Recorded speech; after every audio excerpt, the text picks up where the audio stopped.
Ganun din po ba ang panawagan niya, sir? Kapareho ng panawagan ni Mayor Baste. Ako ilalagay ko sa ganito. Umaasa pa rin ako that darating yung panahon at sana ito'y sa lalong madaling panahon.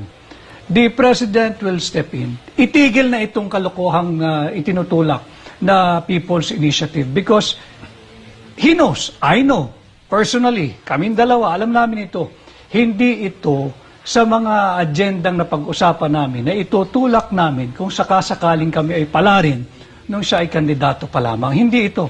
Ang mga kalaban noon ay paano ang ekonomiya post-pandemic, paano ang kalagayang kalusugan ng mga Pilipino, paano yung peace and order, paano yung handling sa drug issue.